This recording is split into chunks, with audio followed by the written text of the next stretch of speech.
vakomana iwe yey mhuri yazimbabwe chasvika chikakwata chaita redi chasvika paboiling point iko zvinezvi tiri kuona kuti zvinhu zviri kuramba zvichingoitika munyika yezimbabwe. Isusu wacho hatisi kutombozvinzwisisawo. It's like kakufara katori kashoma, mufaro mushoma shoma nezvinhu zviri kuitika iko zvinezvi.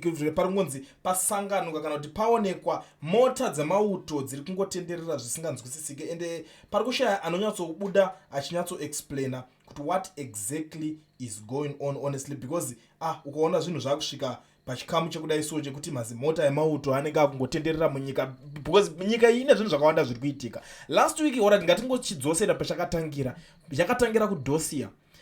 But pasati padosia pari kunzi VP Chiwenga vakaenda vakanokonfranda President Emmerson Mnangagwa kuState House. Vapedza kudaro ndobva vazonongononzi kwakaonekwa dosia, and ndo pari kunzi zvoni padosia iroro right, according to Mutsvangu achibaiza kudzungarira zvaitaura achiti zvoni takabvunza kuti nderani pakashayikwa akada kutaura kuti nderani, but hanzi president vanga vakutoziva nezvaro kare ende ranga ratosvitsa. Saka isu turungoti patakangozisema analyze nemaziro enyaya tikangoti ayo kana iri nyaya yecorruption yanga irimo mudosia macho kuroti yanga yasvika kwavari pachinzi zvoni chivhayo anofanira kusungwa kuda tagwirei neumwe wacho uyaya wekupomona dump site what ndovanzi vanofanira kuita se kusungwa. Saka ipapo ndo pakatanga kunetsa nyaya dzese, ende kubva musi iwoyo zvakawanda zvakatanga kuitika. Ana Mutsvangu vakabva vatanga kutochinja magoalpost, akatanga kunyatsoita rake basa chairo raakaemployirwa kuti ange achiita, because we all know kuti Mutsvangu kubva achiri teenager, kubva achiri mudiki aingoshandira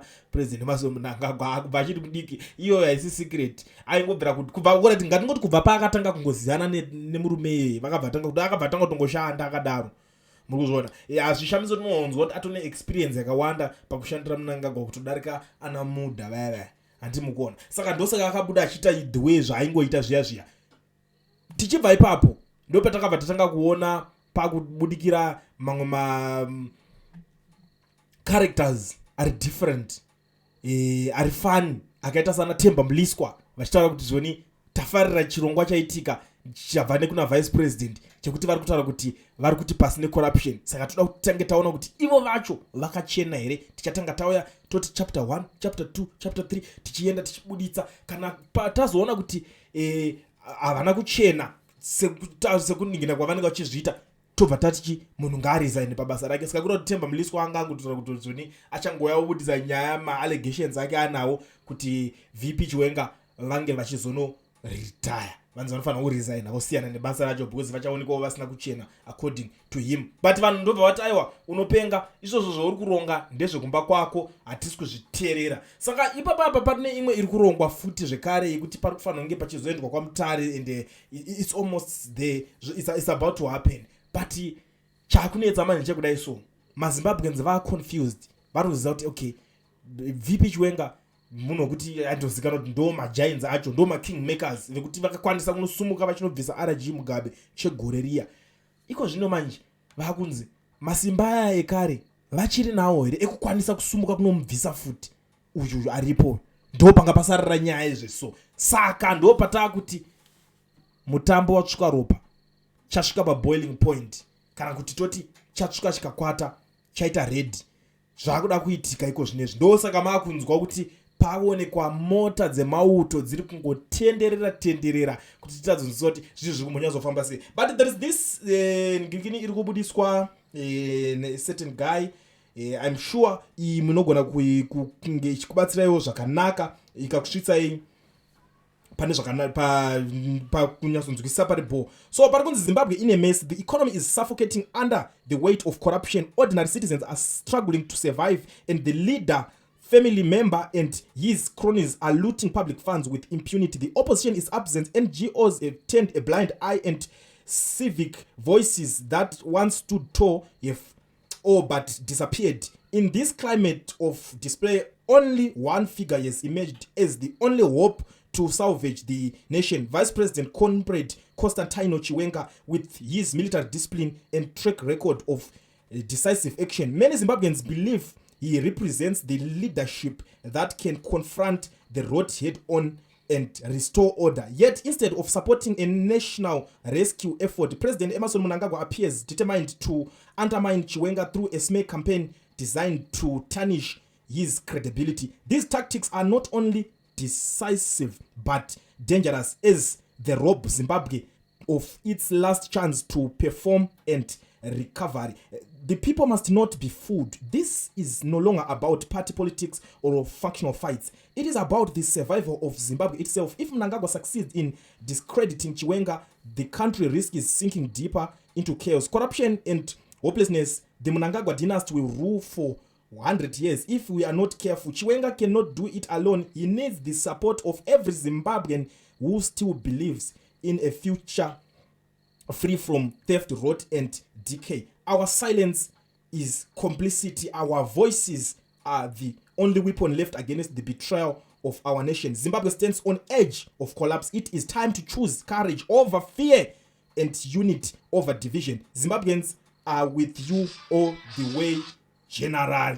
Ndo mabudire achiri kuita chichikutaurwa nemumwe munhu, but I'm sure kuti apa pane zvinhu zvakawanda zvine musoro zvataurika, because to be very honest hakuna munhu anozobuda chiti ini ndafunga kuti ndidai so. Izvozvo ndakanzwa kuti these people they are planning something kuti vachinyatsouya vachinonongedzera VP Chiwenga vachiti ndiwe boss wageza.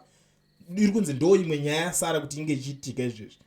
Saka paakupisa, I'm telling you, because it's the only hope ingoripo. Tiri kutongotarisa kuti VP ndiye one or the only hope. Hapana anokwanisa kubuda achitaura kuti zvoni inini ndoda kusaboteja ningi ndichishandisa tactic idzi, kuti ndichasaboteja ningi ndichimushandisira mutactic uyu. Hazvizoshande zvidaro. Umwe naumwe anongoita zvinhu zvake akanyarara. Chikampeni chavo chekuti vada kunzoti iwo geza munhu uri munhu wani, uri munhu waningi, because unobuda uchizvitaura kasingapere. Zvinhu zvese izvo vangasina basa nazvo nguva dzese idzi. Vanotanga kunyatsota basa nazvo izvi, so kuda kungotsvagirana tunyaya. So guys, zvimwe zvacho hazvinangana nebasa rese. I still remember vachitaura kuti hanzi uyu ane utsinya makafanira zvaakaita mukadzi wake uya waaidikina naye. Isusu semaZimbabweans we don't care about all those zvekuti akazoita sei nemukadzi wake, because chiri kudiwa iko zvinezvi inyaya yekuti zvoni zvinhu zvimbochinja, upenyu huchinje, zvekuti iwo waidanana sei nemukadzi wako kumba kwako. Senyika hatinei nazvo. Chatinei nacho chete iko zvino kuti vana vedu vawana mabasa, vaningina vedu vawana zvekuita, vasiya madrugs, vasiya mutoriro. Ndo pane ziso rese remuZimbabwe. Ndosaka pachigara pachitaunze ziso ngariende pamuroyi, pange pachioneka kuti muroyi ari kuda kuita sei, kwete maside shows. Ende imwe nyaya futi for your own information yatiri kunzwa iripo mumastreets pari kunzi zvakafanana nenyaya yaTemba Muliswa, iri kunzi maside shows. Inyaya dzekupenga, dzekungogadzirirawo kungoti vangoda kungovhiringidza kuti vanhu muite muchikanganwa nyaya iripo, muti saka wai ari kuda iso. It's like Temba Muliswa akabva atongoiswa mugrupu raChabangu kuti vanhu vakanguti vakangogarira mupolitics kungoya kungovhiringidza zviya zviya. It's like tinongati zvakafanana pari kugadzirwa firimu. Vadhara watozi pagadzirwa pane pana Van Damme pongoiswawo bholo anenge achingonzi nguva kungovhiringidza Van Damme kuti anonoke kusvika kumission rake raari kuenda. That's it. That's the same thing about Muliswa. But maZimbabweans havasina kupusa ende havachabvume kunochinjwa attention nezvinhu zvakadhakwa kudaro. Saka ndo nyaya dzacho dziri panadzo dziri kuitika muri yeZimbabwe. But pane dzimwe nyaya dzandoda ndikuzivisei, but I don't think kuti ndingakwanisa kukontinya kuibatanidza panapa. But agedza ndingozongoita zvekudzoka kuti vamwe vasazorasikirwa nenyaya dzacho, because vanogona kuva vamwe vasina basa neiyoyo, kana kuti vanozoti vanzwa nei vaguta kuti vazonzwa imwe zvino vachikontinya zvounonetsa. But ndisandaenda da kuzivisai kune vagari vemuSouth Africa muno, imi maZimbabweans vanoda kuregistrwa makambani vasina mawork permits vaya mungori nemapassports enyu, zvinoita.